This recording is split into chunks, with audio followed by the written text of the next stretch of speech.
Co-main event was easily the fight of the night. I mean, this was one of the most brutal fights. And one thing when you have, I guess, let me set the stage. Let me back up just in case we've got some new viewers here. This was a rematch. You have Edson Barboza, who's one of the fastest and the meanest. And how do you define mean? Well, I'll tell you what I mean. His techniques are designed to hurt you. He will kick you in the leg and hope your ribs break. He'll kick you in the head and hope your toe breaks. He wants to hurt everything, this guy. And he's so fast, and he's so powerful, and he's so good, and he's so experienced. Now, one thing about Barboza, I happen to like it. But he is either really tired by the third round, or he looks really tired by the third round. The reason I like it is because it is a rope-a-dope to the highest of levels. Whether he's fatigued or whether he just has one of those bodies that looks fatigued, it doesn't matter. You're not going to get the jump on him because he's tired. He will fight through every position.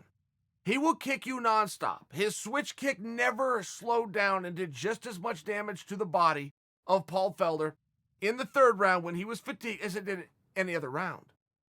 Now you look at Paul Felder. And I'm going to take this line from Dominic Cruz, but Dominic hit it on the head. Paul Felder is one of the toughest human beings I've ever seen in my life. The end. That is a tremendous compliment in this sport to be given by one of your peers within the sport. And Paul Felder deserves that. What a competitor. What a gritty, to-the-end guy. Most athletes are doing out there what's called taking inventory. If you were to talk to a sports psychologist, he would call it you're taking inventory. And here's how that would look. You're 2 minutes into the fight, your ribs already hurt, you're already huffing and puffing, and you're having a hard time getting to your opponent. So you do the math, which is I have 13 minutes left. I simply can't hold up. Let me look and see if there's a way out of this thing. And then you'll spend a few minutes trying to find it. You may not find it. You may recompose yourself somewhere in there. But this is the constant battle that is going on in the athlete's head, constantly. Paul Felder does not appear to have that. He is coming for you. He's search and destroy whatever he has to take in the process. If he's got to take 3 to give 1, he'll take that deal. He'll sign off on it right now. He's fun, and I respect the hell out of him. He did not win that fight. There's no possible way for me to give you an analysis of that fight to tell you anything short of he did not win that fight. And that was not one of those, well, it could have gone this way, it could have gone that way. No, it couldn't. And the guys who said that work with Paul Felder and had a human element and didn't want to have to see him on the set 2 months later in a suit and go, yeah, man, I'm sorry I had to say it. They covered him. Paul Felder lost that fight. Paul Felder likely lost all 3 rounds of that fight. And if you want to have a discussion and fight back against what I just said, go ahead. But he for sure lost 2 rounds of that fight. 2 different judges had it 30-27 Paul Felder. Not only did Barboza not win the first 2 rounds, Barboza didn't win any rounds. And that's just not what happened. That is a thing of fiction. I don't suggest for you that anything needs to be done.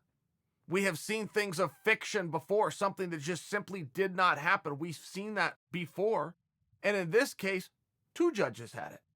So you're not going to be able to come to a judge or go to a commission and say, hey, we got to talk. We got to remove these 2 guys. You can't do that. When 2 of them have the same scorecard, even though they're out to lunch, they saw something that not only did nobody else possibly see, the athletes themselves did not see it.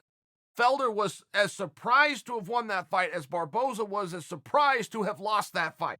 Felder's camp was as excited to have won that fight as Barboza's camp, coaches and team were in shock that they lost it. It simply didn't happen. Now, is that an insult? Nope. That's the sport. You stay in it long enough, that will definitely happen, and you will be given one. You'll have ones taken from you. Barboza had one taken from him. Possibly if Barboza came out and told us the truth, he's had one given to him before. If he has it, it's coming. It goes 2 ways. And that is why they will always encourage you to finish the fight. Finish the fight just so you don't have to go to these guys. Don't even get... Believe me, if the heat of that arena was affecting the world's toughest human beings, you don't think the heat in that arena affected 3 nerds called judges?